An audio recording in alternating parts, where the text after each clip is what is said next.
Members of Congress, I have the high privilege and distinct honor of presenting to you the President of the United States.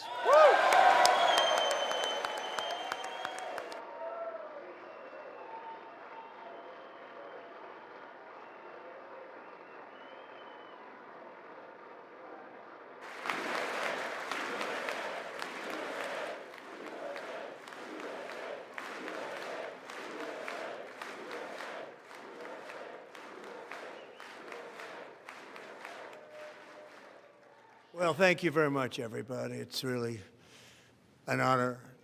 Speaker Johnson, Vice President Vance, First Lady of the United States.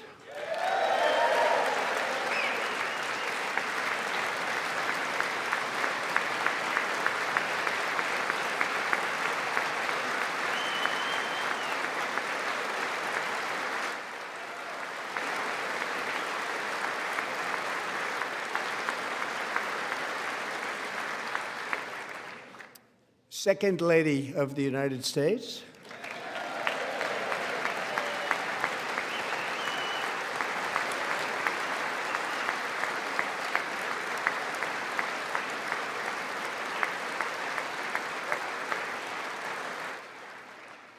Members of Congress and my fellow Americans, our nation is back, bigger, better, richer, and stronger than ever before.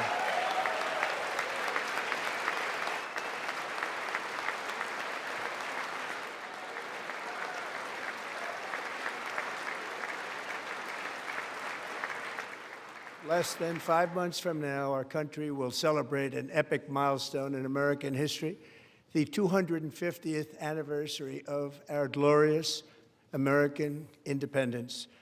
This July 4th, we will mark 2.5 centuries of liberty and triumph, progress and freedom in the most incredible and exceptional nation ever to exist on the face of the earth. And you've seen nothing yet. We're going to do better and better and better. This is the golden age of America.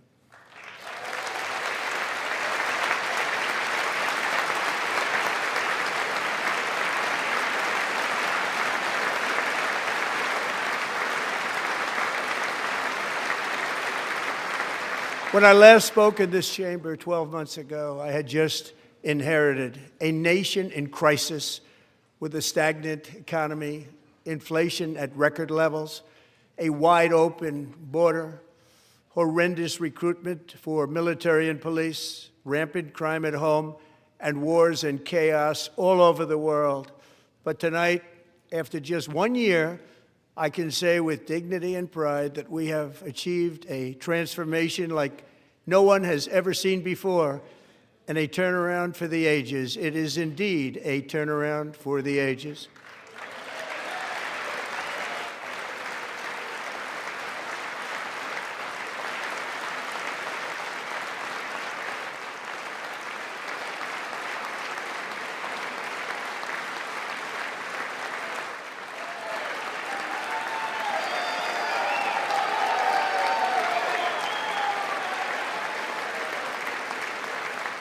And we will never go back to where we were just a very short time ago. We're not going back. Today, our border is secure.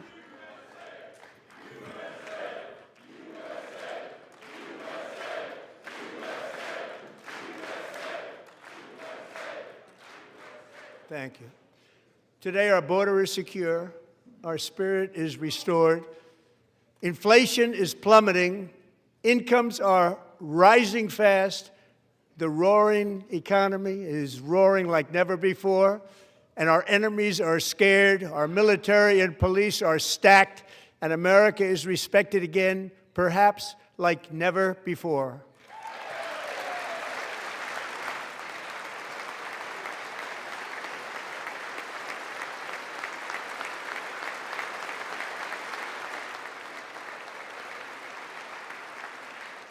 After 4 years in which millions and millions of illegal aliens poured across our borders, totally unvetted and unchecked, we now have the strongest and most secure border in American history by far.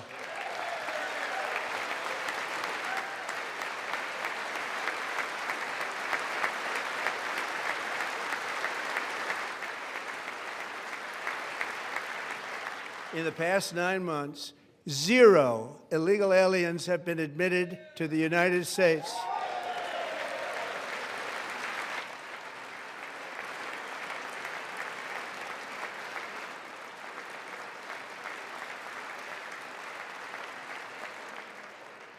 But we will always allow people to come in legally, people that will love our country and will work hard to maintain our country.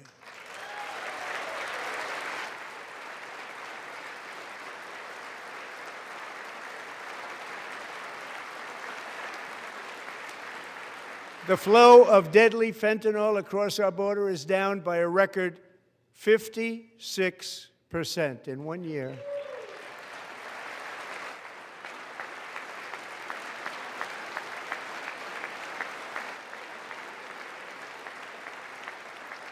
And last year, the murder rate saw its single largest decline in recorded history. This is the biggest decline, think of it, in recorded history, the lowest number in over 125 years, year 1900. In fact, substantially before my wonderful father, I had a wonderful father, Fred, before he was born, substantially before he was born. That's a long time ago. He wouldn't like me to say that, but that's a long time ago.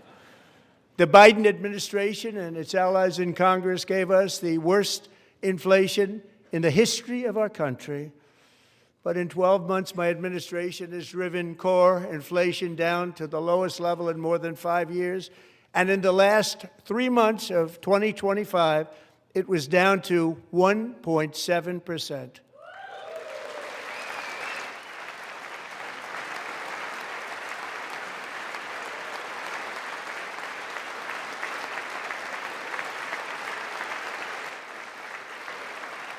Gasoline, which reached a peak of over $6 a gallon in some states under my predecessor, it was quite honestly a disaster, is now below $2.30 a gallon in most states, and in some places, $1.99 a gallon. And when I visited the great state of Iowa just a few weeks ago, I even saw $1.85 a gallon for gasoline.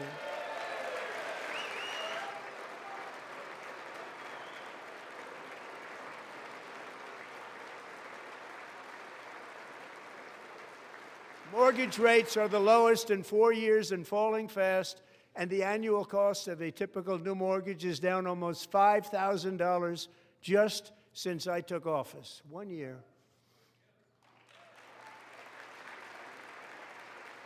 And low interest rates will solve the Biden-created housing problem while at the same time protecting the values of those people who already own a house that really feel rich for the first time in their lives. We want to protect those values. We want to keep those values up. We're going to do both.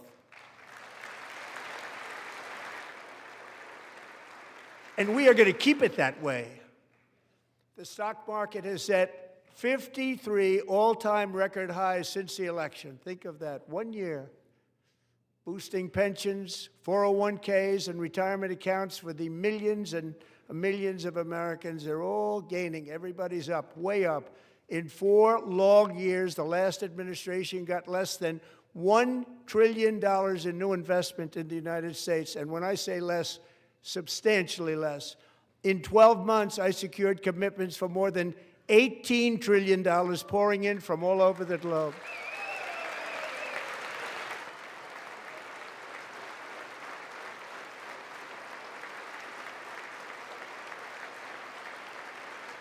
Think of it, much less than $1 trillion for 4 years versus much more than $18 trillion for 1 year. What a difference a president makes. A short time ago, we were a dead country. Now we are the hottest country anywhere in the world, the hottest.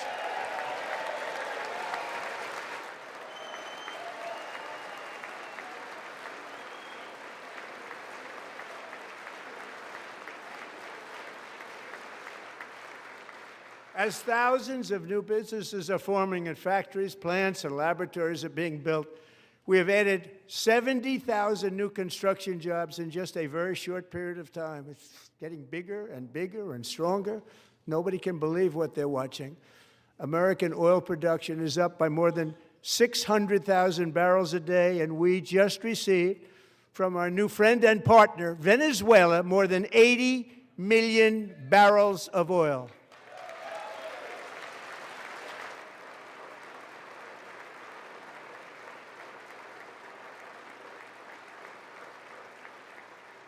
American natural gas production is at an all-time high because I kept my promise to drill, baby, drill.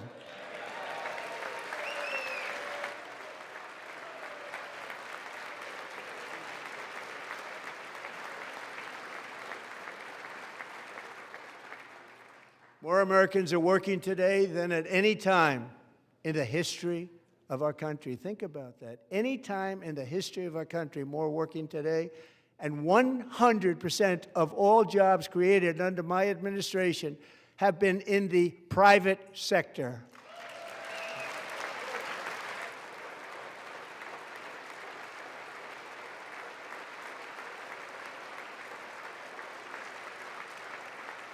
We ended DEI in America.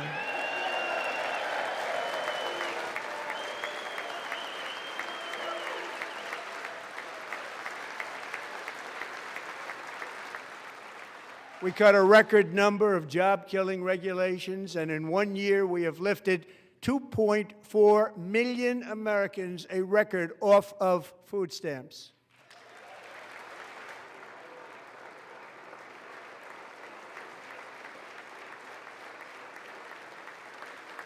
And for all of these reasons, I say tonight, members of Congress, the state of our union is strong.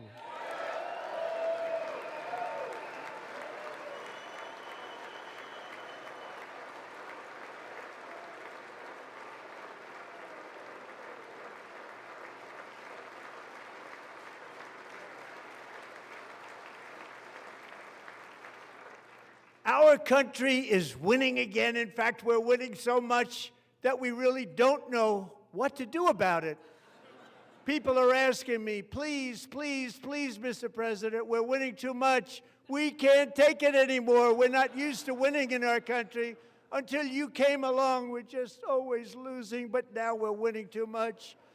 And I say, no, no, no, you're going to win again. You're going to win big. You're going to win bigger than ever. And to prove that point, here with us tonight is a group of winners who just made the entire nation proud.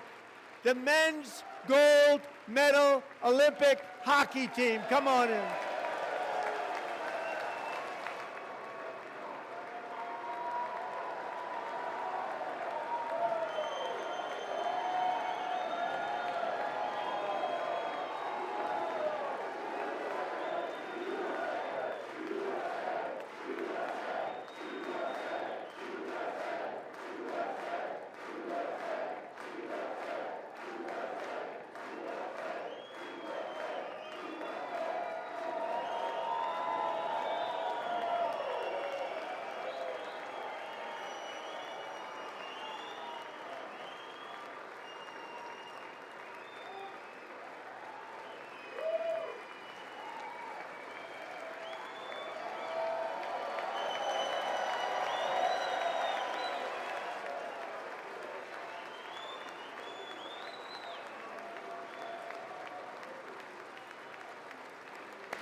Go ahead. They do.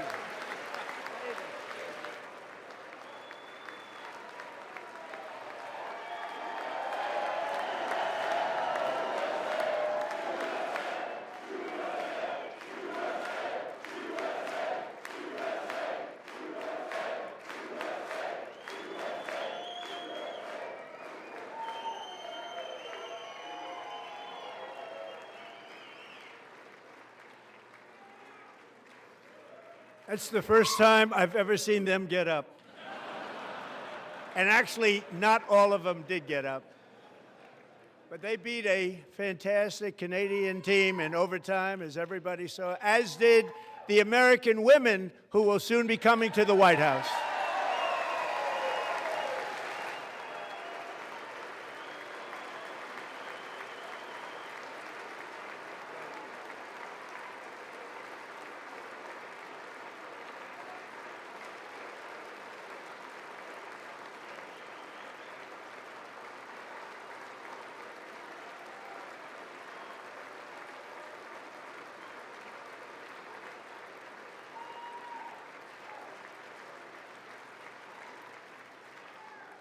They were in the Oval Office before, and I just want to say a second very big congratulations to Team USA. But I have to say that, and I told them this, and we took a vote of the team. I said, anybody votes no, I'm not doing it.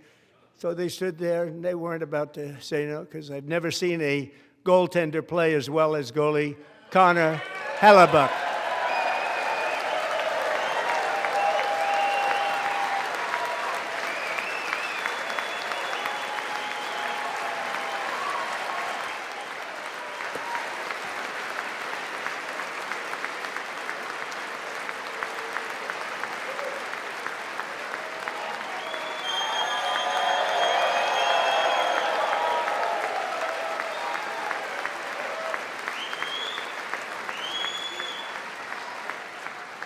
Think of it, 46 shots on goal, and I asked him, the one shot, the one where you put your stick in the back and it hit the neck of your stick and bounced off, do you practice that, or was that a little lucky? He refused to answer that question. But I just want to tell you that the members of this great hockey squad will be very happy to hear, based on their vote and my vote, and in this case my vote was more important, that I will soon be presenting Connor with our highest civilian honor, which we will be given and which has been given to many athletes over the years.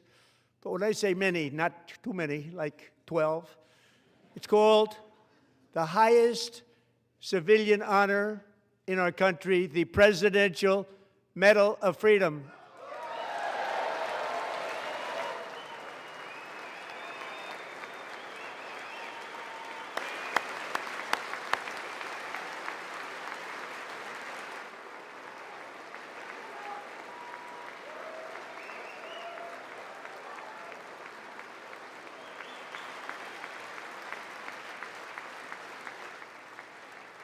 Great athletes have gotten that, very great, the best, and I thought he deserved it. And I did take a vote, every single one of them. I said, I'm not giving it if anybody goes no, and every single one of them rapidly put up their hand.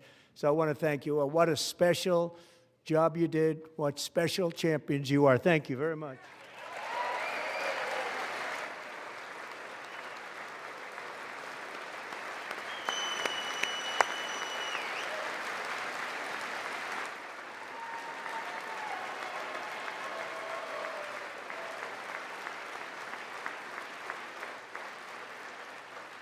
I'm also pleased to say that the next time the Olympic torch is lit, it will be here in America for the 2028 Olympics, and it's the summer version right in Los Angeles. We're going to do a good job in Los Angeles.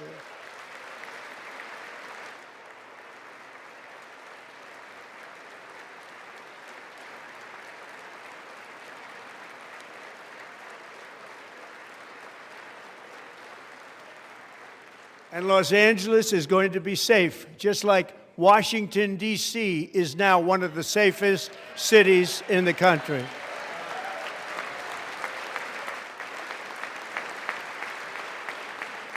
And this year, and I must say I got them both. I got them in my first term, and I was disappointed because I didn't think I'd be the president when this happened. But strange things took place. And now I've got them because I got the Olympics and I got the 2026 FIFA World Cup, and I wanted to claim the 250th, but I didn't get away with that one. I couldn't claim that one for myself. But we're getting the World Cup, so we have the World Cup and the Olympics coming, and that is exciting news.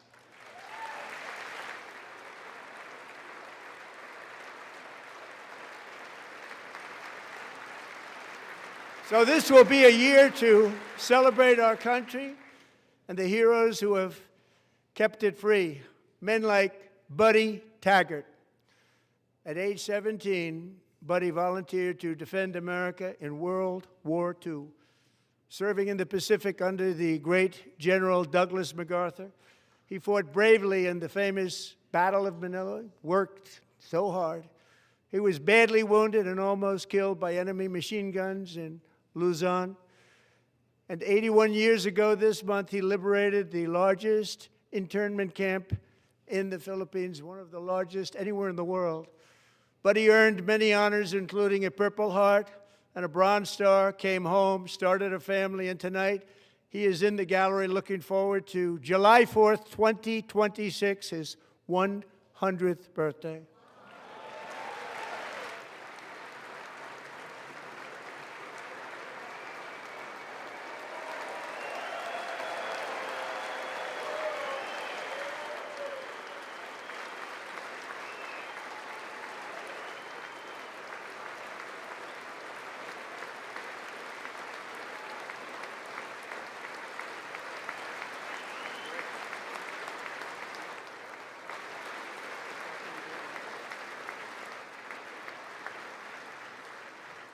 So, buddy, you're a brave man, and we salute you.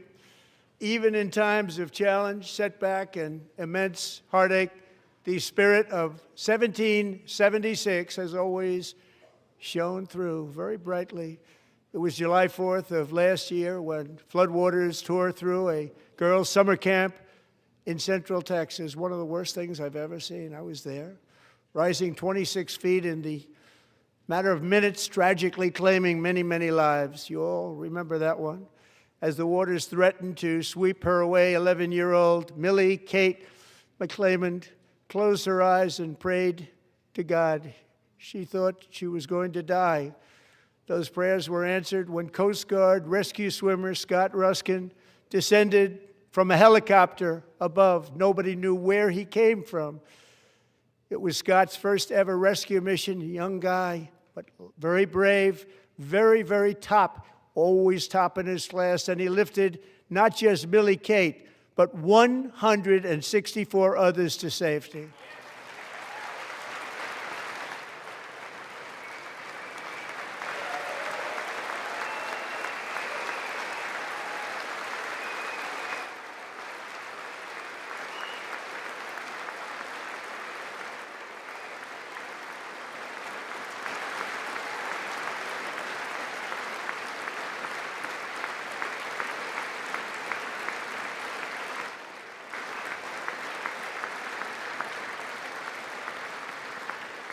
People watched Scott from a distance, and they couldn't believe what they were seeing. The winds were blowing, the rain was pouring, everything was going, and that rapid water, nobody's ever seen anything like it. They said, wow, that's something.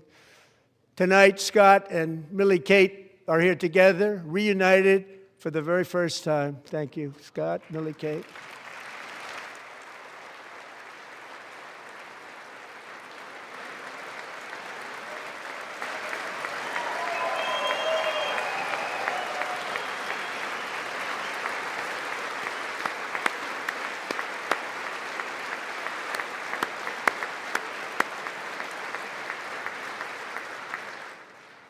And Petty Officer Ruskin, I'm pleased to inform you that I am now awarding you the Legion of Merit for extraordinary heroism, which is what it was, extraordinary heroism. Thank you.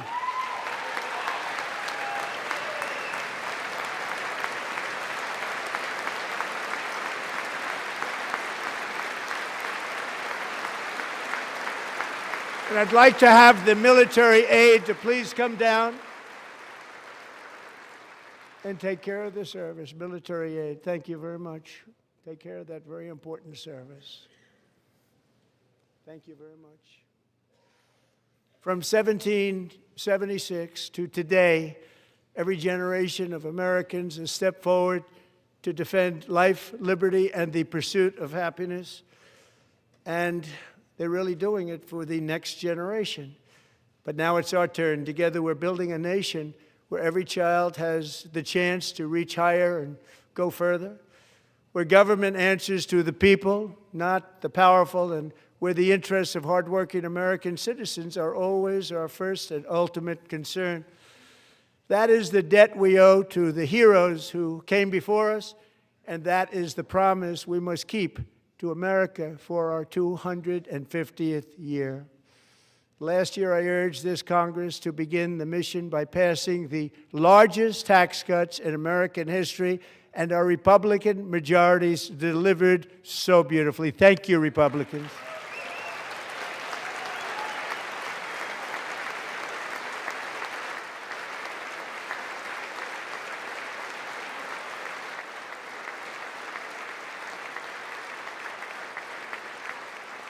All Democrats, every single one of them, voted against these really important and very necessary massive tax cuts.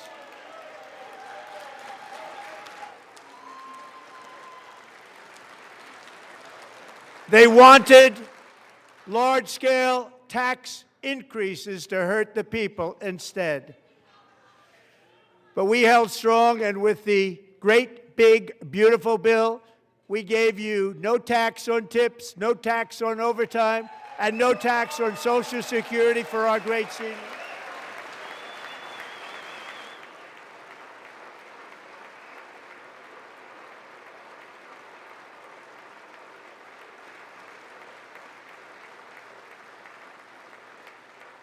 And we also made interest on auto loans tax deductible the first time, but only if the car is made in America.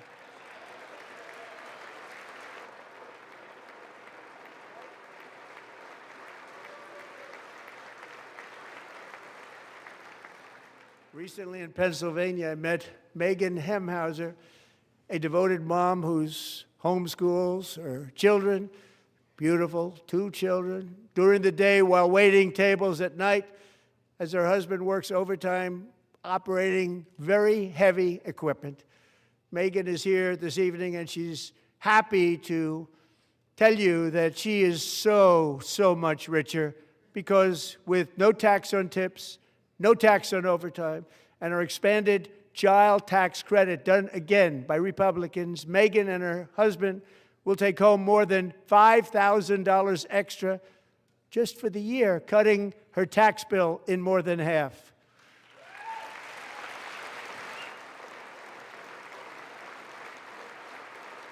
Megan, please stand up. We're fighting for you, Megan.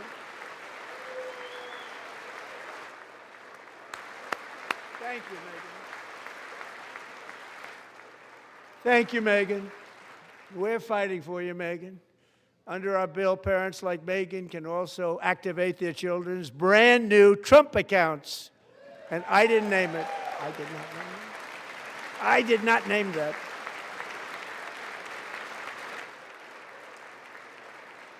Nobody believes me, but I did not name it. It was named by a very tall man sitting right there in the third row. Nice man, a good man. Tax-free investment accounts for every American child. This is something that's so special and has taken off and gone through the roof.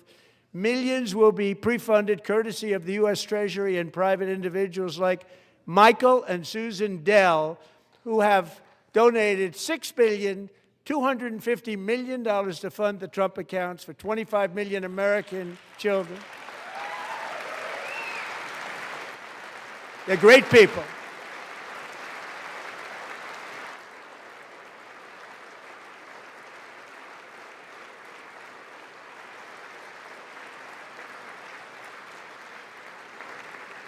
You know, I asked Michael Dell, how do you make all that money? He said, well, I just sat on my dorm in school, and I made computers, and I'd sell them to people.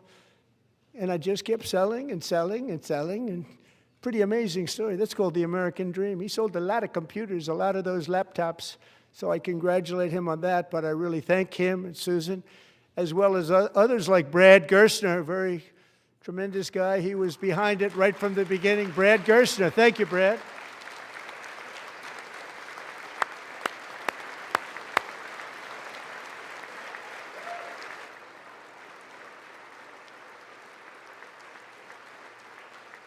So with modest additional contributions, these young people's accounts could grow to over $100,000 or more by the time they turn 18. Think of it. How much money is that for somebody that started with nothing? Over $100,000, could be much more than that. To make this investment in our children's future, go to TrumpAccounts.gov, TrumpAccounts.gov. And a lot of people are doing it. It's setting every record in the book. It's popular. They knew what it was going to take. I'm so proud of them. I'm so proud of the people that got it started. And now it's just taken off. One of the primary reasons for our country's stunning economic turnaround, the biggest in history, where the Dow Jones broke 50,000 4 years ahead of schedule, and the S&P hit 7,000, where it wasn't supposed to do it for many years, were tariffs. I used these tariffs, took in hundreds of billions of dollars to make great deals for our country, both economically and on a national security basis. Everything was working well. Countries that were ripping us off for decades are now paying us hundreds of billions of dollars. They were ripping us so badly, you all know that. Everybody knows it. Even the Democrats know it. They just don't want to say it. And yet these countries are now happy, and so are we. We made deals. The deals are all done. And they're happy. They're not making money like they used to, but we're making a lot of money. There was no inflation, tremendous growth, and the big story was how Donald Trump called the economy correctly, and 22 Nobel Prize winners in economics didn't. They got it totally wrong. They got it really wrong. And then just 4 days ago, an unfortunate ruling from the United States Supreme Court.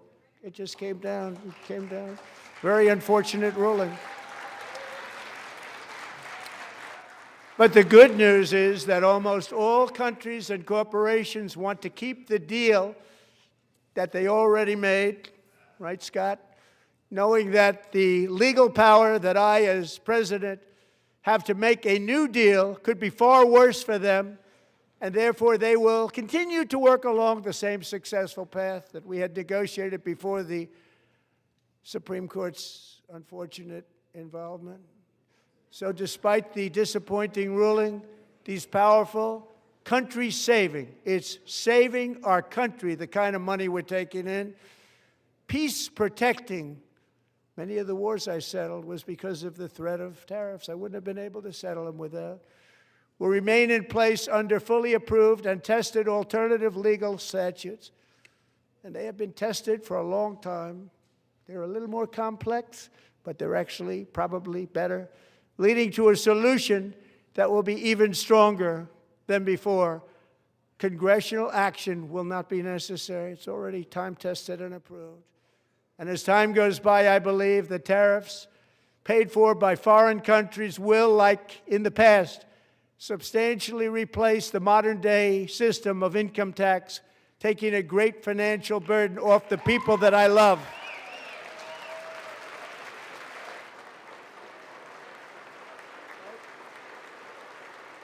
Right?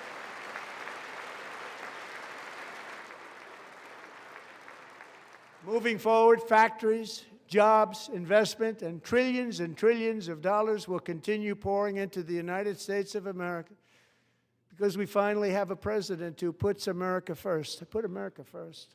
I love America.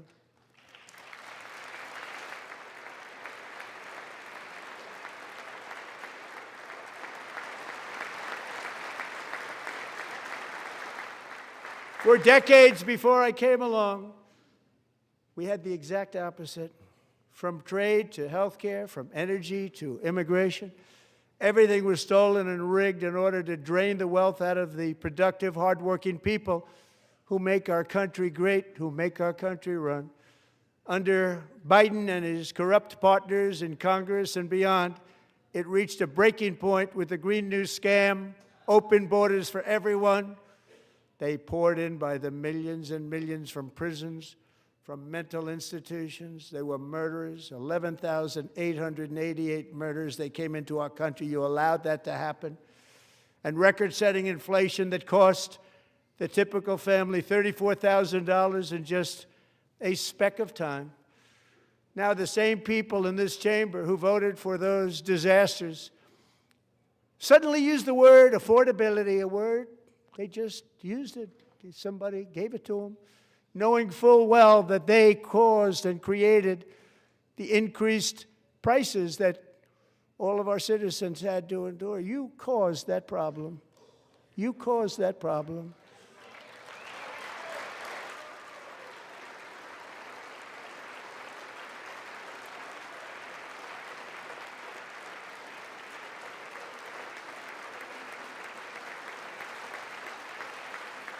They knew their statements were a lie. They knew it. They knew their statements were a dirty, rotten lie. Their policies created the high prices Our policies are rapidly ending them. We are doing really well. Those prices are plummeting downward.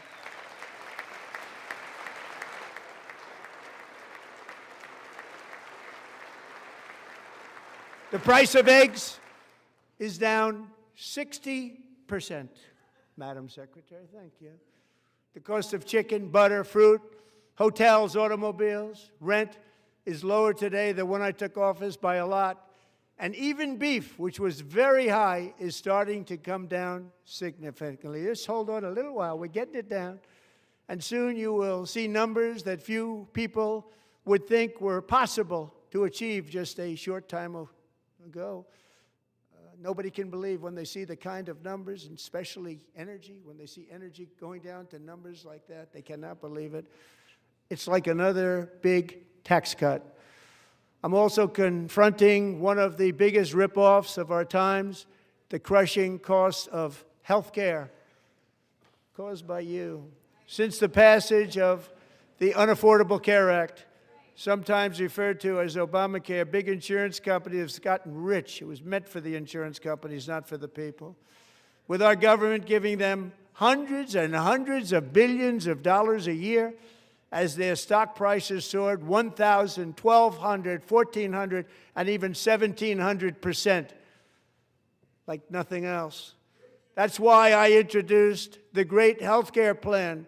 I want to stop all payments to big insurance companies and instead give that money directly to the people so they can buy their own health care, which will be better health care at a much lower cost.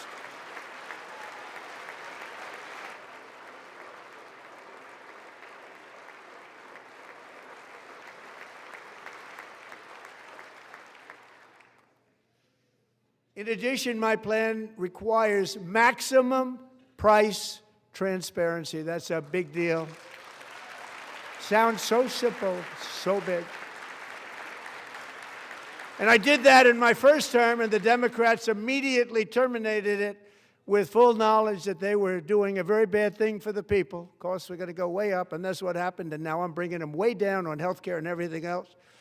I'm also ending the wildly inflated cost of prescription drugs like has never happened before.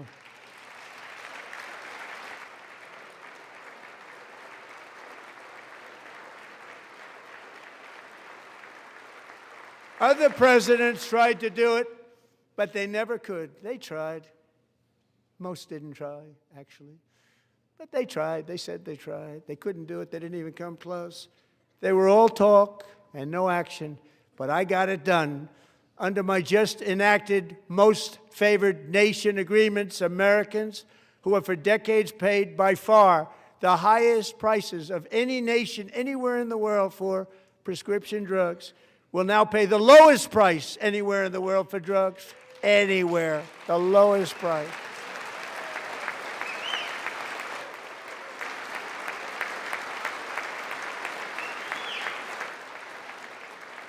So in my first year of the second term, should be my third term, but strange things happen. I took prescription drugs, a very big part of health care, from the highest price in the entire world to the lowest. That's a big achievement. The result is price differences of 300, 400, 500, 600% and more, all available right now at a new website called TrumpRx.gov. And I didn't name that one either, by the way.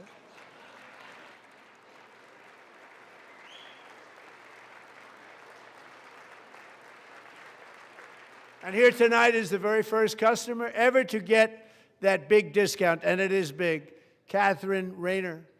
For 5 years, she and her husband have struggled with infertility, and they turned to IVF. One drug has been costing Catherine $4,000 to purchase, but a few weeks ago, she logged onto the TrumpRx website and got that same drug that cost $4,000, got it for under $500.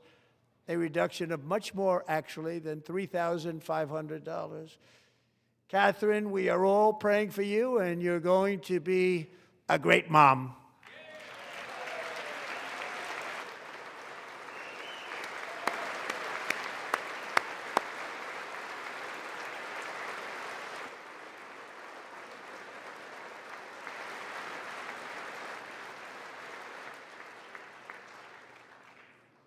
So now I'm calling on Congress to codify my most favored nation program into law. Now, the one thing, I'm not sure it matters because it's going to be very hard for somebody that comes along after me to say, let's raise drug prices by 700 or 800%. But John and Mike, if you don't mind, codify it anyway. They may do it. Codify it anyway. Thank you. Many Americans are also concerned that energy demand from AI data centers could unfairly drive up their electric utility bills. Tonight, I'm pleased to announce that I have negotiated the new Ratepayer Protection Pledge. You know what that is? We're telling the major tech companies that they have the obligation to provide for their own power needs. They can build their own power plants as part of their factory so that no one's prices will go up. And in many cases, prices of electricity will go down for the community and very substantially down. This is a unique strategy never used in this country before. We have an old grid. It could never handle the kind of numbers, the amount of electricity that's needed. So I'm telling them they can build their own plant. They're going to produce their own electricity. It will ensure the company's ability to get electricity while at the same time lowering prices of electricity for you, and could be very substantial for all of you cities and towns. You're going to see some good things happen over the next number of years. Another pillar of the American dream that has been under attack is home ownership. With us tonight is Rachel Wiggins, a mom of two from Houston. She placed bids on 20 homes and lost all of those bids to gigantic investment firms that bypassed inspection, paid all cash, and turned those houses into rentals, stealing away her American dream. She was devastated. Stories like this are why last month I signed executive order to ban large Wall Street investment firms from buying up in the thousands single-family homes.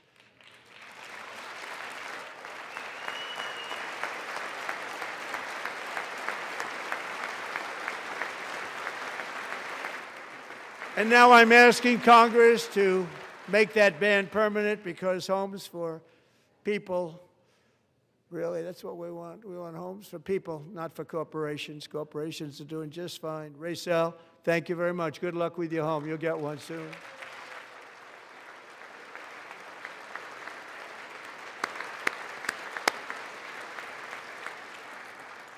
We're also working to make it easier for Americans to save for retirement. And under this administration, we will always protect Social Security and Medicare. They are not protecting it for our seniors. We will always protect Social Security, Medicare, Medicaid.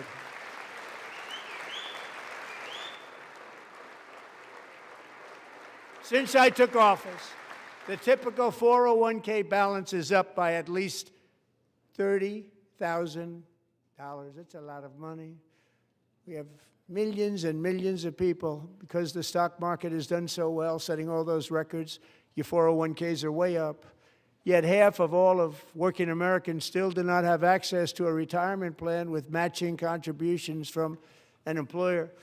To remedy this gross disparity, I'm announcing that next year my administration will give these often forgotten American workers, great people, the people that built our country, access to the same type of retirement plan offered to every federal worker. We will match your contribution with up to $1,000 each year. As we ensure that all Americans can profit from a rising stock market, let's also ensure that members of Congress cannot corruptly profit from using insider information.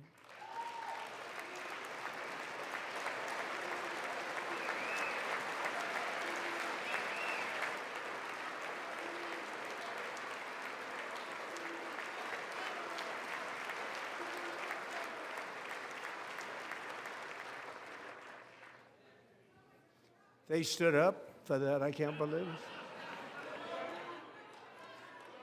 I can't believe it. Did Nancy Pelosi stand up if she's here? Doubt it.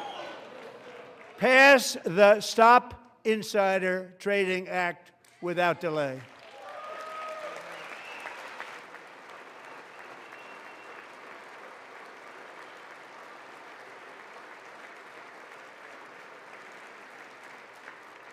I wasn't sure if anybody even on this side was going to applaud for that. I'm very impressed. Thank you. I'm very impressed.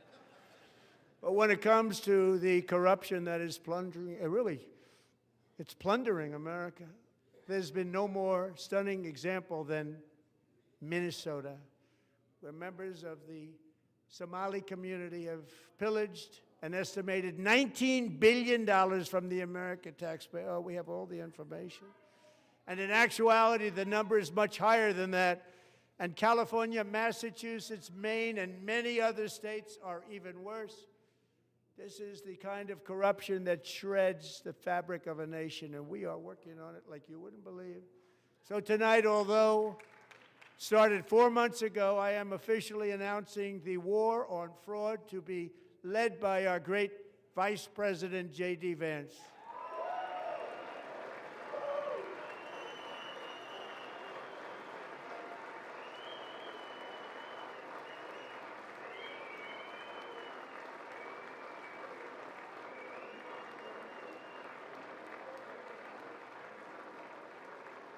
He'll get it done.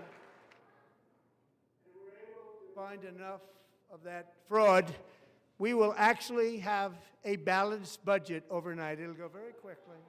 That's the kind of money you're talking about. We'll balance our budget. The Somali pirates who ransacked Minnesota remind us that there are large parts of the world where corruption and lawlessness are the norm, not the exception. Importing these cultures through unrestricted immigration and open borders brings those problems right here to the USA.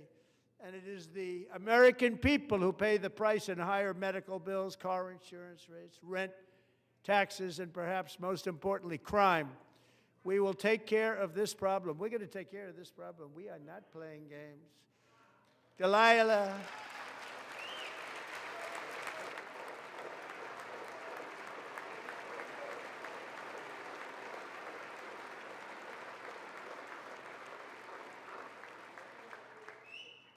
Delilah Coleman was only 5 years old in June 2024 when a 18-wheel tractor trailer plowed into her stopped car traveling at 60 miles an hour or more. The driver was an illegal alien let in by Joe Biden and given a commercial driver's license by open borders politicians in California. Doctors said Delilah would never be able to walk or talk, have a good life. She wouldn't even be able to eat again. But against all odds, she is now in the first grade learning to walk. And she's here this evening with her dad, Marcus, a fantastic man. Delilah, please, you are a great inspiration. Please stand up.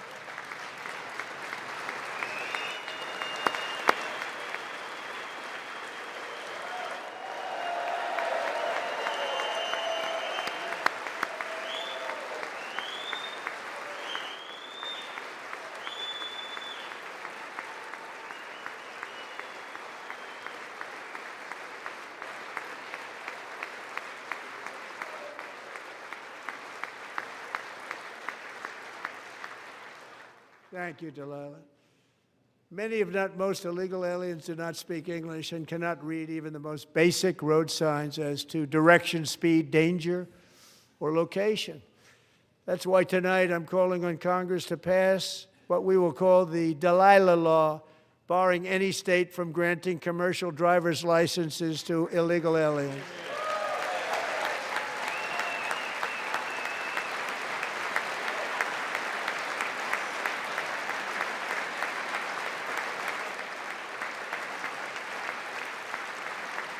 And yesterday, as you probably saw at the White House, I hosted a ceremony with Americans who lost their treasured loved ones to the scourge of illegal immigration. People came into our country, how we allowed this to happen with our open borders. These are the angel moms and families that for decades our government betrayed and our media totally ignored. It was terrible. Hard to believe, actually. In 2023, a 16-year-old high school cheerleader named Elizabeth Medina was supposed to perform in her town's Christmas parade, but she never arrived. Her mother, Jacqueline, went home to look for her, and she found her lying dead in a bathtub, bleeding profusely after being stabbed 25 times. Lizbeth's killer was a previously arrested illegal alien who had broken in and brutally extinguished the brightest light in her family's life, violently and viciously. Her heartbroken mother is in the gallery to remind everyone in this chamber exactly why we are deporting illegal alien criminals to our country at record numbers, and we're getting them the hell out of here fast. We don't want them.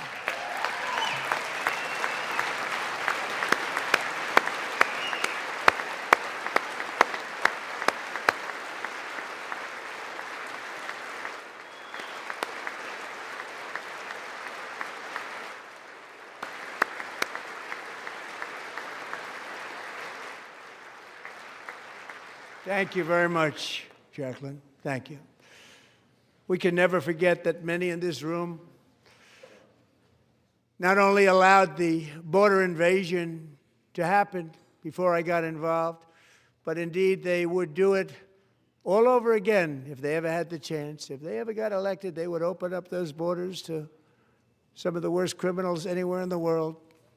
The only thing standing between Americans and a wide open border right now is President Donald J. Trump and our great Republican patriots in Congress. Thank you. Thank you.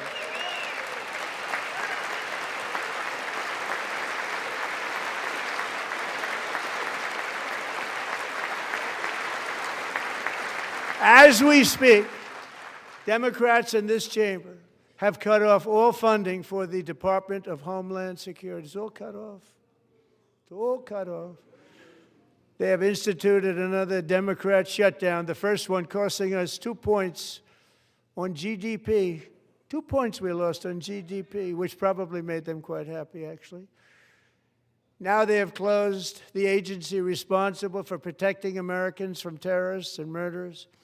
Tonight I'm demanding the full and immediate restoration of all funding for the border security, Homeland Security of the United States, and also for helping people clean up their snow. We have no money because of the Democrats, and it would be nice. We'd love to give you a hand at cleaning it up, but you gave no money. Nobody's getting paid. It's a shame. So you have to think about it. We have, in case you didn't know, a pretty large snowstorm out there. One of the great things about the State of the Union is how it gives Americans the chance to see clearly what their representatives really believe. So tonight I'm inviting every legislator to join with my administration in reaffirming a fundamental principle. If you agree with this statement, then stand up and show your support. The first duty of the American government is to protect American citizens, not illegal aliens.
Isn't that a shame? You should be ashamed of yourself not standing up.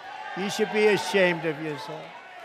That is why I'm also asking you to end deadly sanctuary cities that protect the criminals and enact serious penalties for public officials who block the removal of criminal aliens.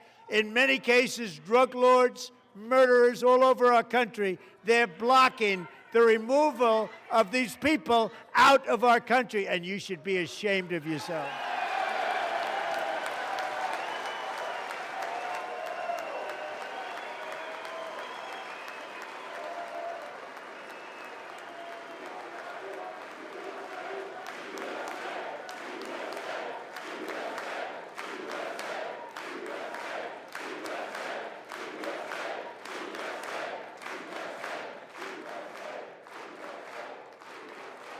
And perhaps most importantly, I'm asking you to approve the Save America Act.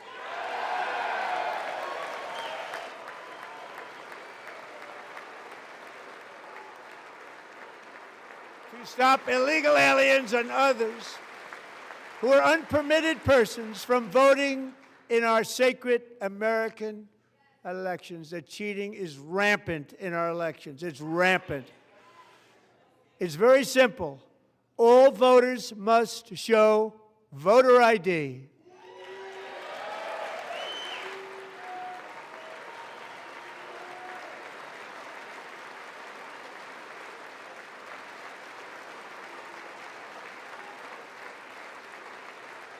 All voters must show proof of citizenship in order to vote.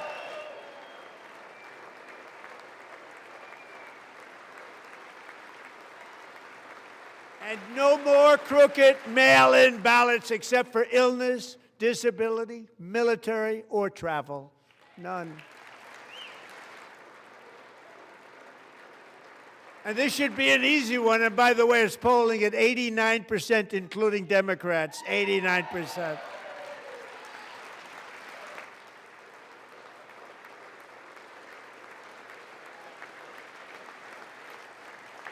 And even the new communist mayor of New York City, I think he's a nice guy, actually.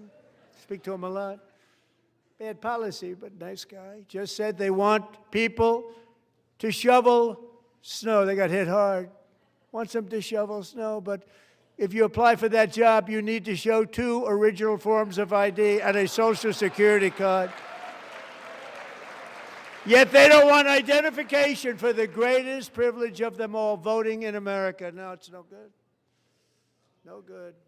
Both Republicans and Democrats overwhelmingly agree on the policy that we just enunciated. And Congress should unite and enact this common sense, country-saving legislation right now, and it should be before anything else happens.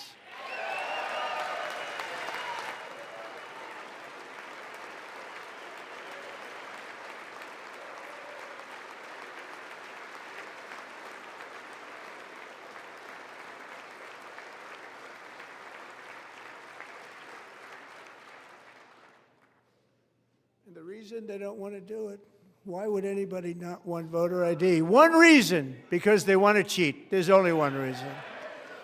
They make up all excuses. They say it's racist. They come up with things you almost say, what imagination they have. They want to cheat. They have cheated. And their policy is so bad that the only way they can get elected is to cheat. And we're going to stop it. We have to stop it, John.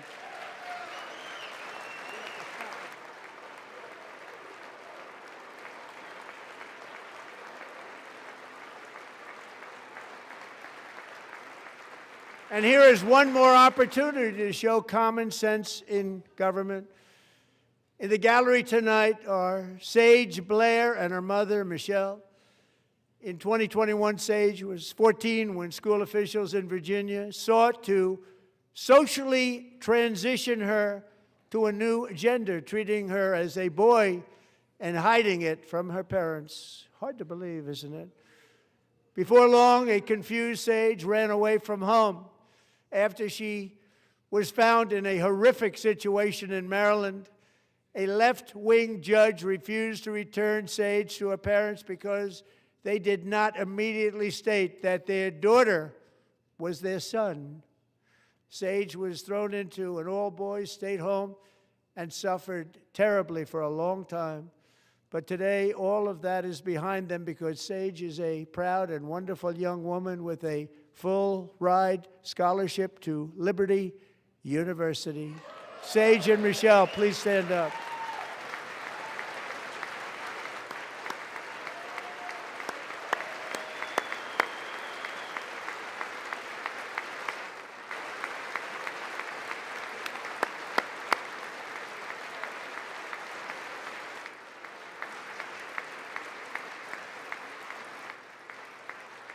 And thank you for your great bravery. And who can believe that we're even speaking about things like this? 15 years ago, if somebody was up here and said that, they'd say, what's wrong with him? But now we have to say it because it's going on all over numerous states without even telling the parents. But surely we can all agree no state can be allowed to rip children from their parents' arms and transition them to a new gender against the parents' will. Who would believe that we're even talking about this? We must ban it, and we must ban it immediately.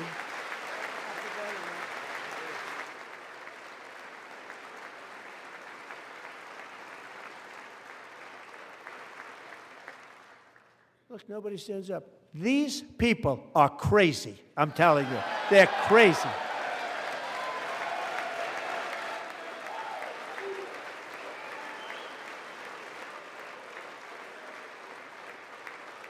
Amazing. Incredible.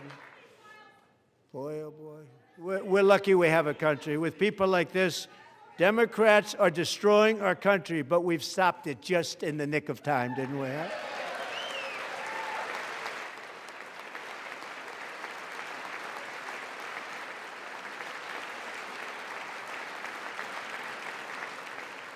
No one cares more about protecting America's youth than our wonderful First Lady, now a movie star. She's a movie star. Can you believe it? Who would have believed that? Over the past year, she has had an incredible impact championing AI legislation, advancing a landmark executive order on foster care, and helping secure $30 million to launch the Melania Trump Foster Youth to Independence Initiative. It's a tremendous really a tremendous thing that happened and had a lot of bipartisan support. She gets much better bipartisan support than I do. I get none. She gets a lot. Someday you're going to have to tell me how you did that. And students and educators in every state have joined the First Lady's efforts in the presidential AI challenge, keeping America's next generation positioned to succeed and strongly succeed in the future. Tonight, we welcome two young people whose lives reflect the First Lady's impact, Sierra Burns and Everest Nevermont. Thank you both, and Melania, thank you. I know how hard you worked on it. Thank you very much.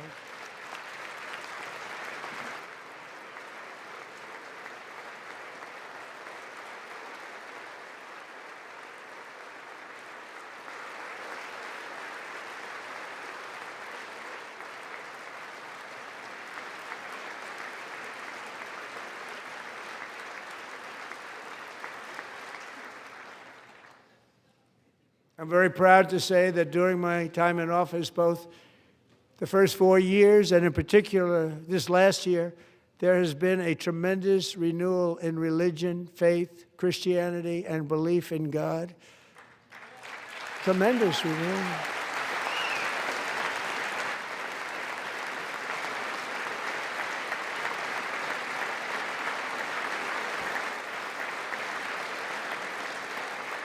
This is especially true among young people, and a big part of that had to do with my great friend, Charlie Kirk, a great guy, great man.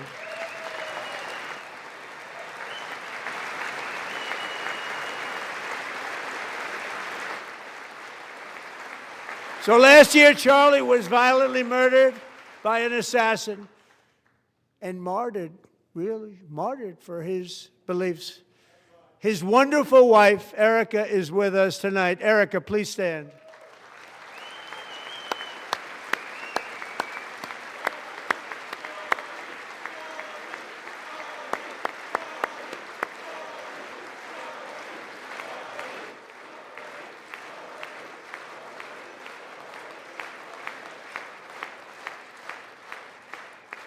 Thank you, Erica. Been through a lot. In Charlie's memory, we must all come together to reaffirm that America is one nation under God, and we must totally reject political violence of any kind.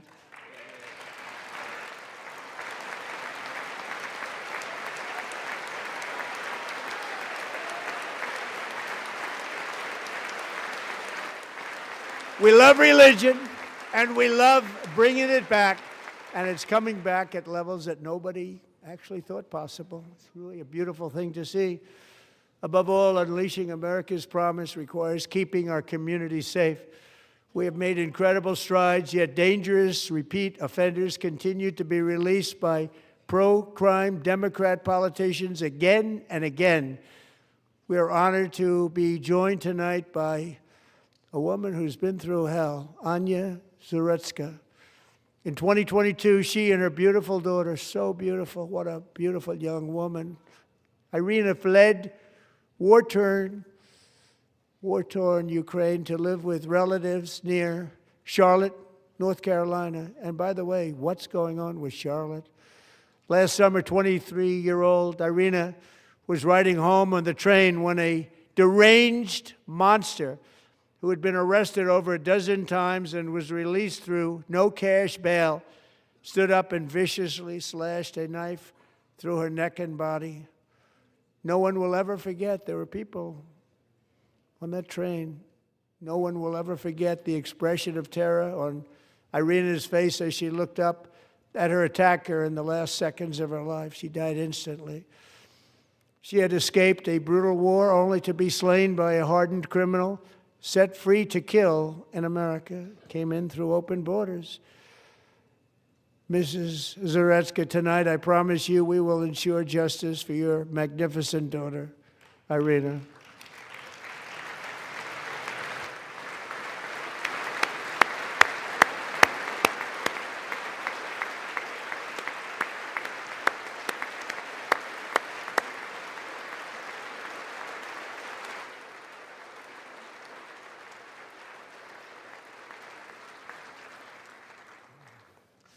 How do you not stand? How do you not stand? I'm asking this Congress to pass tough legislation to ensure that violent and dangerous repeat offenders are put behind bars, and importantly, that they stay there.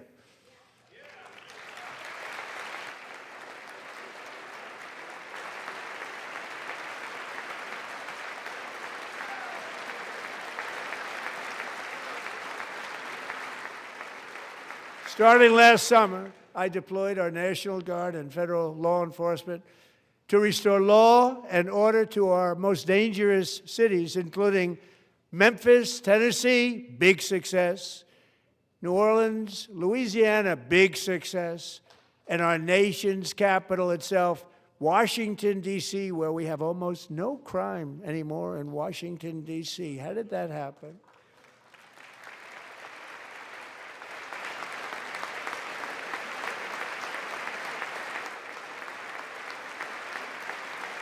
In fact, crime in Washington is now at the lowest level ever recorded, and murders in D.C. this January were down close to 100% from a year ago.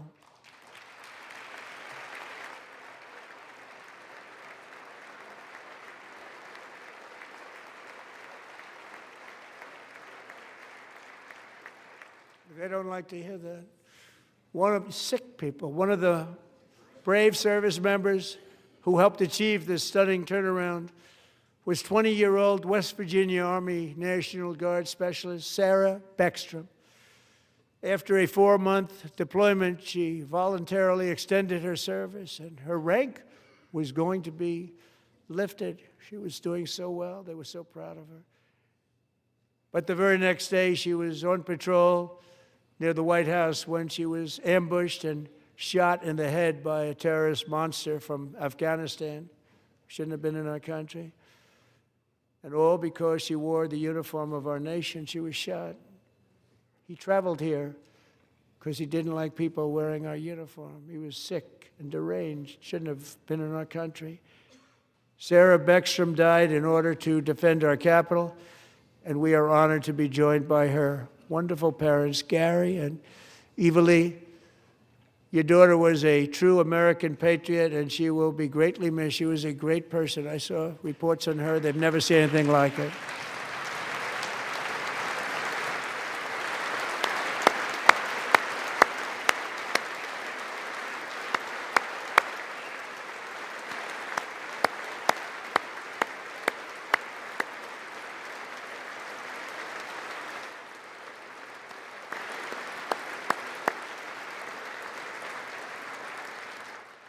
So sorry. Thank you very much. She's a great young lady. I saw reports that were like perfect. She was perfect. Serving alongside Sarah that day was Staff Sergeant Andrew Wolf. The terrorist shot Andrew in the head, and no one thought he could possibly make it. The two of them, Sarah and Andrew, both shot violently in the head. Neither was expected to make it. They weren't even given a chance, except his wonderful mother, named Melody, who I spoke to the same night, and she was so positive. The doctors thought that Andrew was gone, but his mother said, no, Mr. President, Andrew will be fine. He's going to make it. I've never seen anything like it. I mean, he was given almost no chance.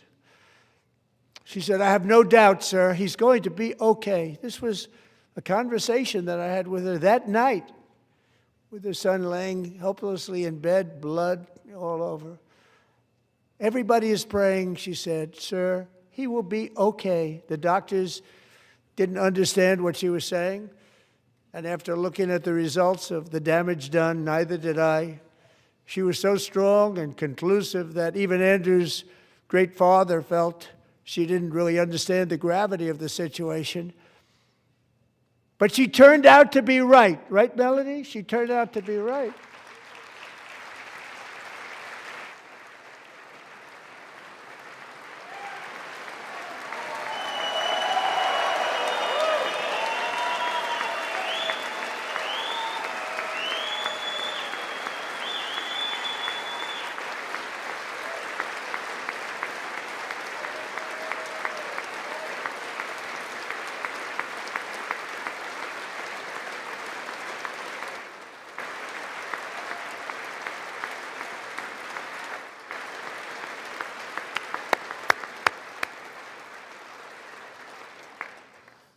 Amazing, actually.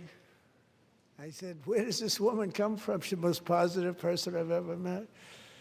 With God's help, Andrew has battled back from the edge of death, and we're talking about the edge of death, on his way to a miraculous recovery. He's got a little work to do, but he's doing great. Nice to see you. He's a good-looking guy. Nice to see you. Thanks, Andrew. Thank you very much.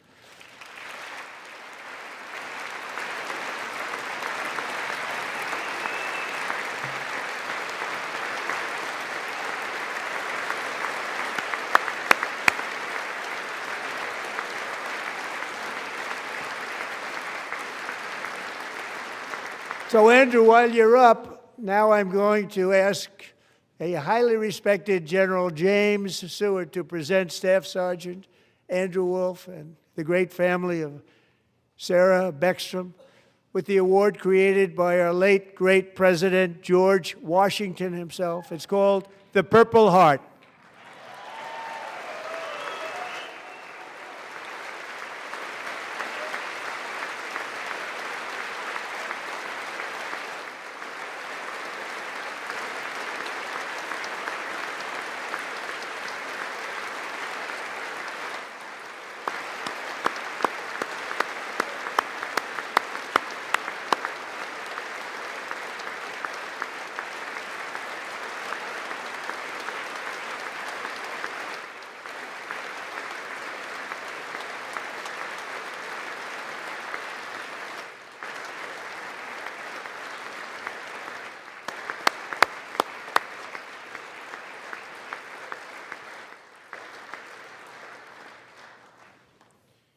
We love you all.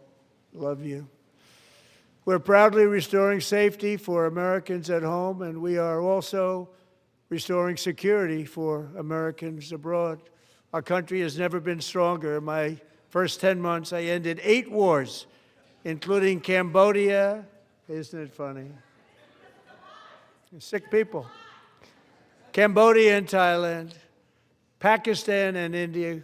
Would have been a nuclear war. 35 million people, said the Prime Minister of Pakistan, would have died if it were not for my involvement. Kosovo and Serbia, Israel and Iran, Egypt and Ethiopia, Armenia and Azerbaijan, the Congo and Rwanda, and of course the war in Gaza, which proceeds at a very low level. It's just about there. And I want to thank Steve Witkoff and Jared Kushner for your help. Thank you, Steve. Thank you, Jared.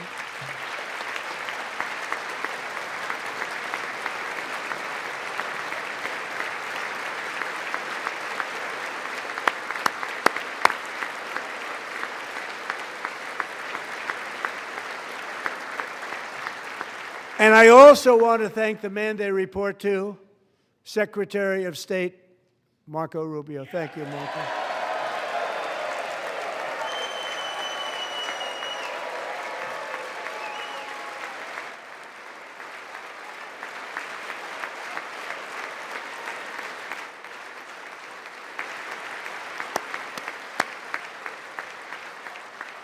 People like you.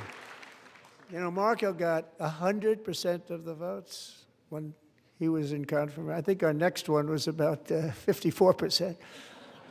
And some of the Democrats are now saying, I can't believe we approved that guy. And he said it's an honor that they feel that way, right, Marco? You have done a great job, great Secretary of State. I think he'll go down as the best ever.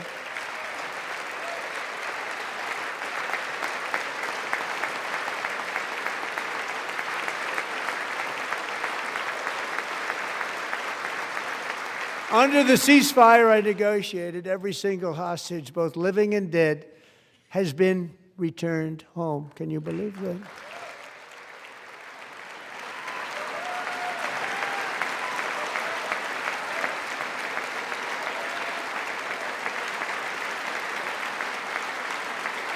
Nobody thought it was possible. Nobody thought that was possible. Both living and dead. And those parents who had a dead son, their boy, they'd always tell me their boy, they wanted him as much as though he were living. It was an amazing period of time. And they came back, and when we got all of the living hostages back, and many, many before them, but I always said those last 20 are going to be very tough, but we got many, many more, hundreds. But I said those last 20 are going to be tough. We got them back. But we only got back 14 or 15 of the dead of the 28. And believe it or not, Hamas worked along with Israel, and they dug and they dug and they dug. It's a tough thing to do, going through bodies all over, passing up 100 bodies sometimes for each one that they found. Tough job. And they finally got it back to 27. And then Steve and Jared, they got it back to 28. They found all 28. Nobody thought that was possible, but we did it. And I remember the family of the 28th. They were so grieved, but they were so happy as it's possible to be. They had their boy back. The mother said, "Sir, we have our boy back." What a period of time that was, but we got them all back. So thank you both very much. Great job.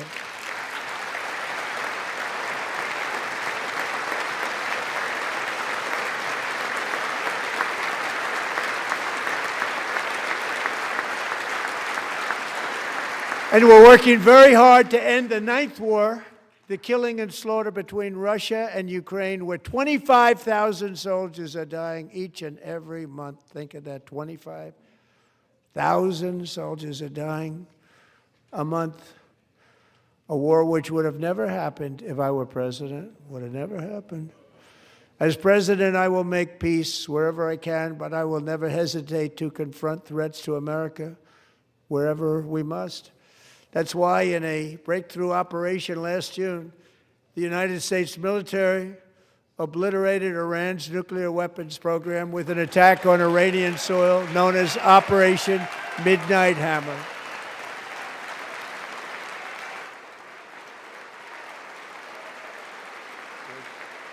Good.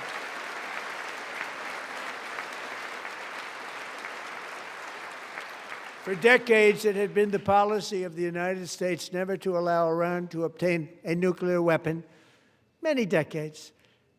Since they seized control of that proud nation 47 years ago, the regime and its murderous proxies have spread nothing but terrorism and death and hate.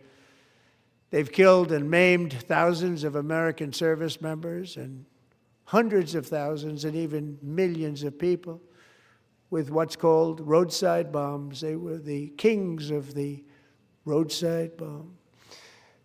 And we took out Soleimani. I did that during my first term. Had a huge impact. He was the father of the roadside bomb.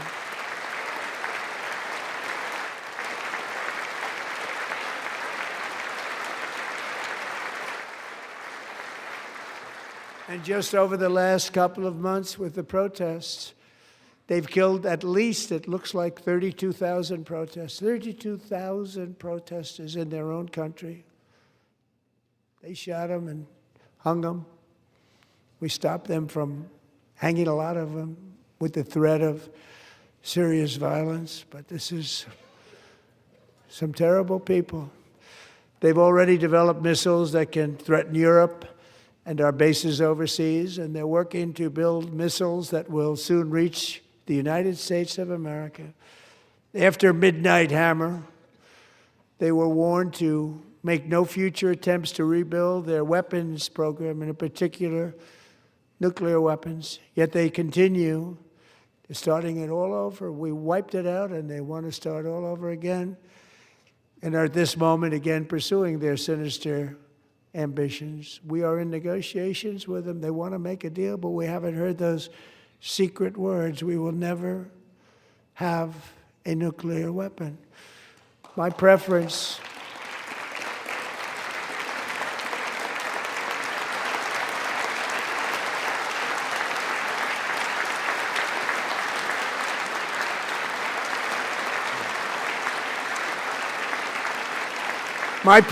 is to solve this problem through diplomacy. But one thing is certain, I will never allow the world's #1 sponsor of terror, which they are by far, to have a nuclear weapon. Can't let that happen.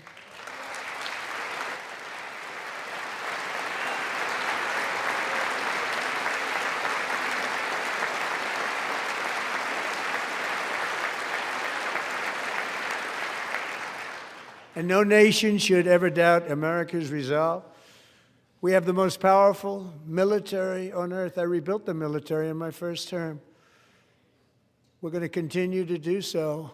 Also, we just approved a $1 trillion budget. We have no choice. We have to be strong, because hopefully we will seldom have to use this great power that we built together.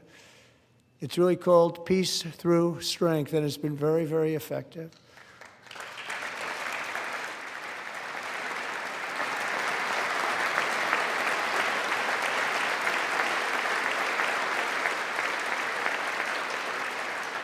So thanks to Republicans in Congress who are investing that record number of dollars, have no choice, in the United States Armed Forces. Also creating a lot of jobs, but we're not even doing it for that reason. Because as I said, we have more jobs, more people working today than ever before in the history of our country. And NATO countries are friends and allies. They are. They're our friends and they're our allies. Have just agreed, at my very strong request, to pay 5% of GDP for military defense rather than the 2%, which they weren't paying. We were paying for almost all of NATO. Now they're paying 5 as opposed to not paying 2.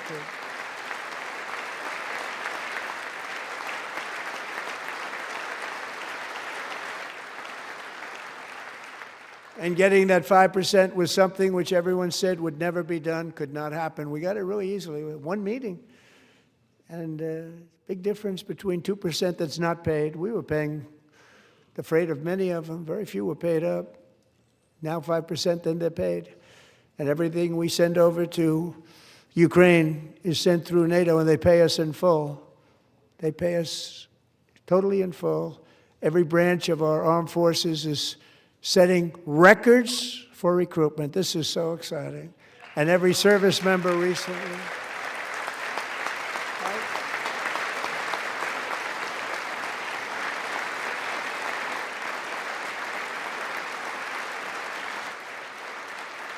And every service member recently received a warrior dividend of $1,776.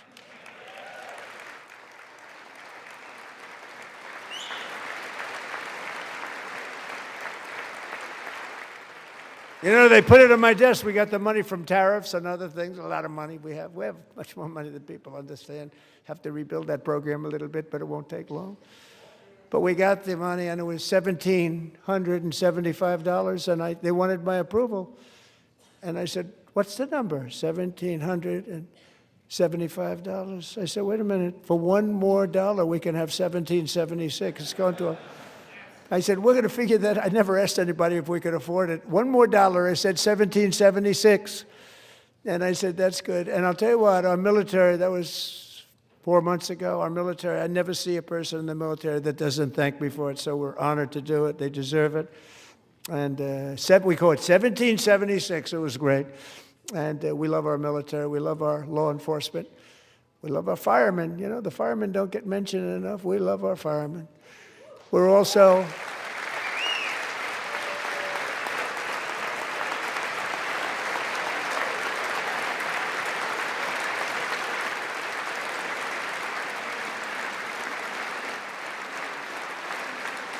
We're also restoring American security and dominance in the Western Hemisphere, acting to secure our national interests and defend our country from violence, drugs, terrorism, and foreign interference. For years, large swaths of territory in our region, including large parts of Mexico, really large parts of Mexico, have been controlled by murderous drug cartels. That's why I designated these cartels as foreign terrorist organizations, and I declared illicit fentanyl as a weapon of mass destruction.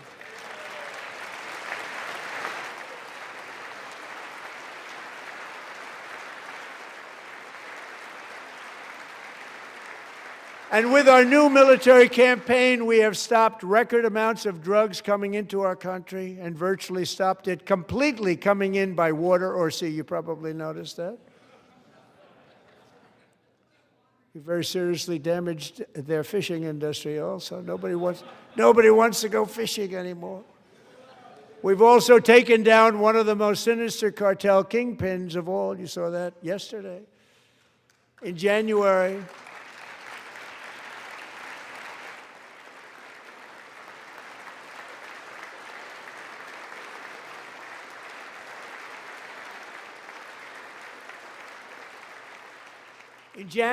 elite American warriors carried out one of the most complex, spectacular feats of military competence and power in world history. No one's seen anything like it. Foreign leaders, I won't tell you who, called me and they said, very impressive, very good.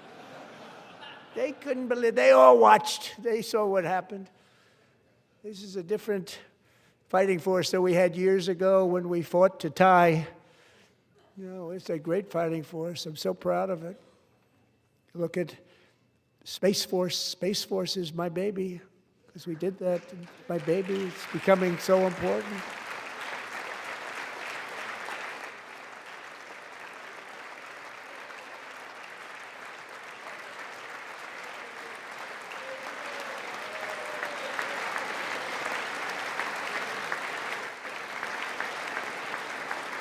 And America's armed forces overwhelmed all defenses and utterly defeated an enemy, good fighters, to end the reign of outlaw dictator Nicolas Maduro and bring him to face American justice.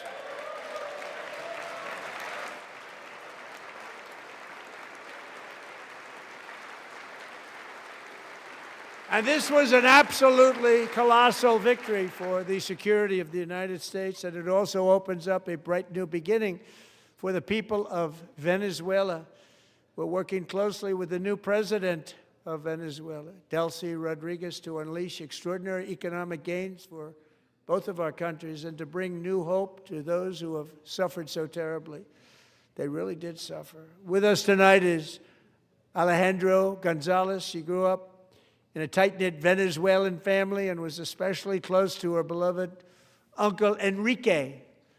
But after Enrique ran for office and opposed Maduro, he was kidnapped by Maduro's security forces and thrown into the regime's really infamous prison in Caracas. Alejandro feared she would never see her uncle again. She feared for her own life also. But since the raid, we have worked with the new leadership, and they have ordered the closure of that vile prison and released hundreds of political prisoners already, with more to come. Alejandro, I'm pleased to inform you that not only has your uncle been released, but he is here tonight. We brought him over to celebrate his freedom with you in person. Enrique, please come down.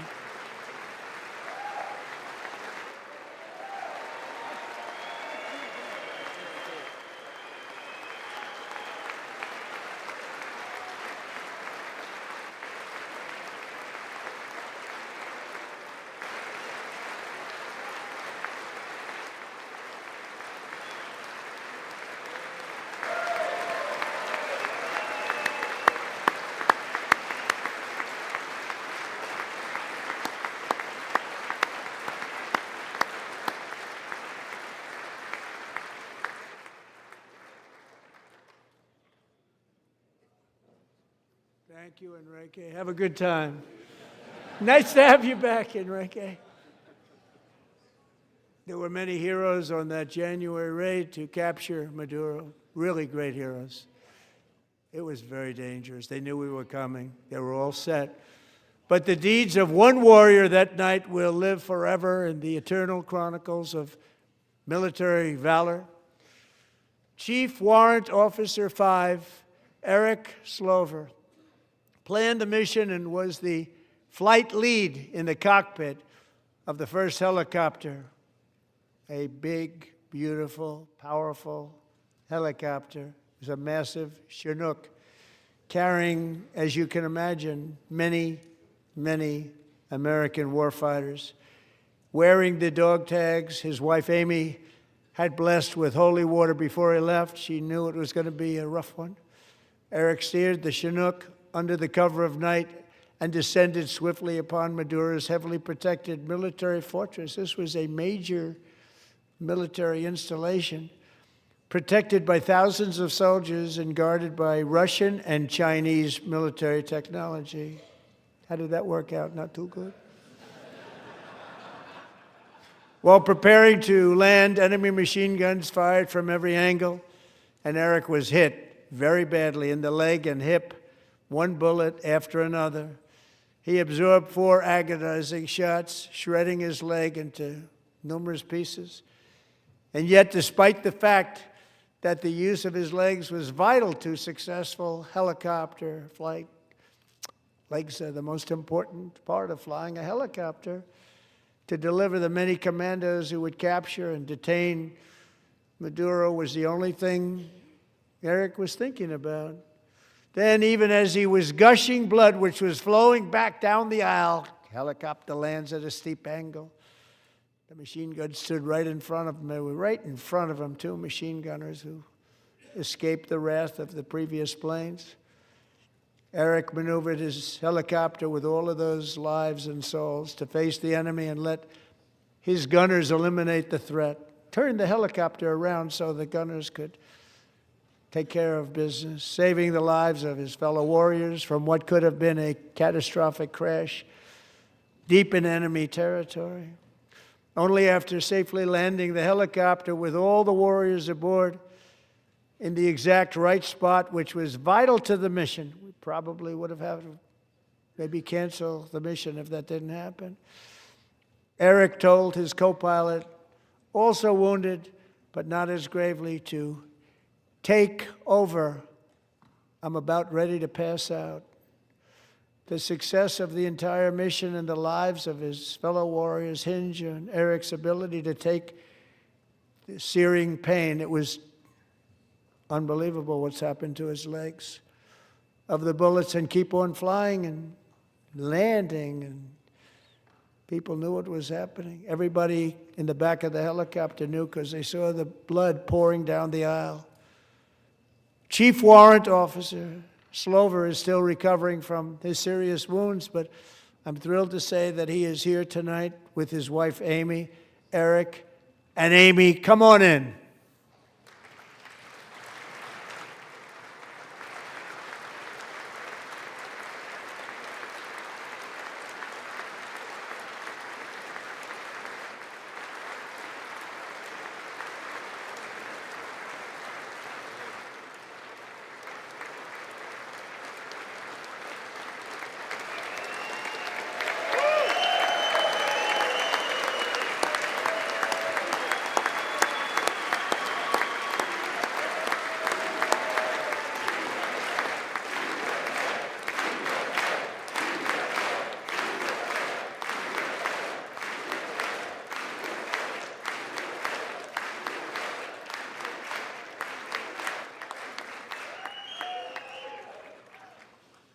So we have a surprise for Eric and Amy.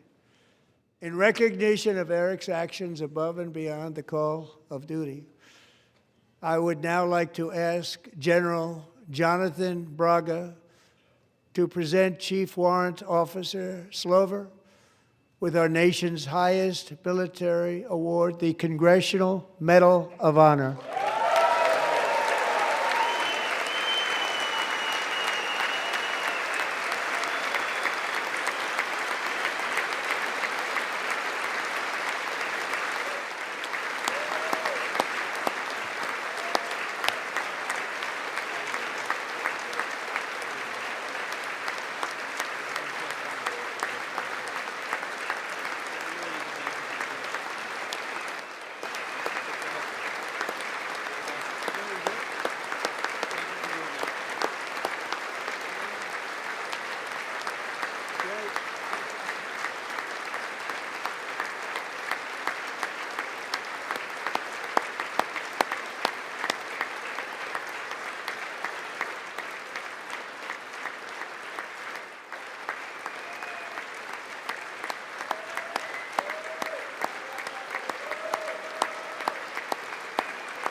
Well, thank you very much, Eric and Amy.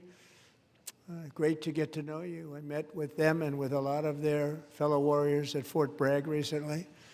You notice the name Fort Bragg, we have it back, we brought it back. We won the First World War with it, the Second World War with it, and then they decided to change the name. So we changed it back. Everybody wanted to change back too. And 10 of Eric's fellow warriors from that incredible night of victory will also be receiving medals at a private ceremony that will soon be held at the White House, and Eric will be there. Thank you.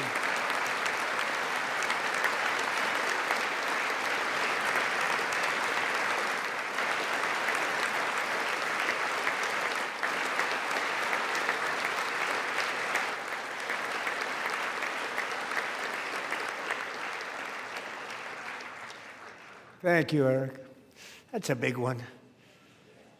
Tonight we've celebrated many truly extraordinary American patriots, but there is one last living legend to honor before we go. He is one more heroic American aviator, Navy fighter pilot. Royce Williams served in World War II, Korea, Vietnam, flying more than 220 missions. In the skies over Korea in 1952, Royce was in the dogfight of a lifetime, legendary dogfight.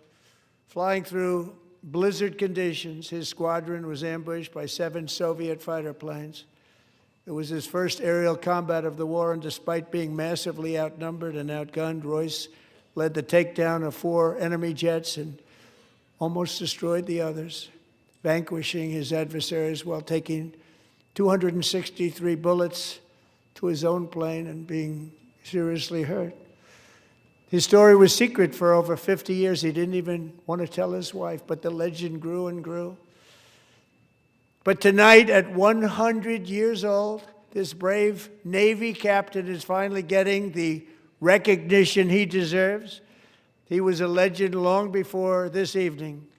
Royce, please stand up, and I will ask the First Lady of the United States to present Captain Royce Williams with his Congressional Medal of Honor.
Thank you, Royce, and thank you, Eric. I've always wanted the Congressional Medal of Honor, but I was informed I'm not allowed to give it to myself, and I wouldn't know why I'd be taking it, but if they ever open up that law, I will be there with you someday. But you know, that's our highest honor, Congressional Medal of Honor, and that's a big thing, and it's an honor to be in the same room with you. Thank you both very much, Eric. Thank you.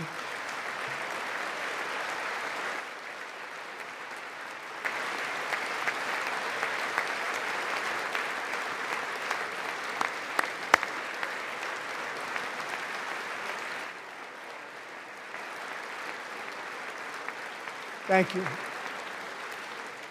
250 years is a long time in the life of a nation, but in another sense, it's really a mere moment in the eye of history. Two of the gentlemen we met in the gallery this evening took their first breaths 1 century ago, 100 years before that, on July 4th, 1826, the author of the Declaration of Independence, brilliant, Thomas Jefferson, drew his last breath. Just a single long human lifespan separates the giants who declared and won our independence from the heroes who stand among us tonight. Everything our nation has done, everything we have achieved, has been the work of those few great lifetimes. In those brief chapters, Americans built this nation from 13 humble colonies into the pinnacle of human civilization and human freedom, the strongest, wealthiest, most powerful, most successful nation in all of history. Americans ventured out across the daunting and dangerous continent.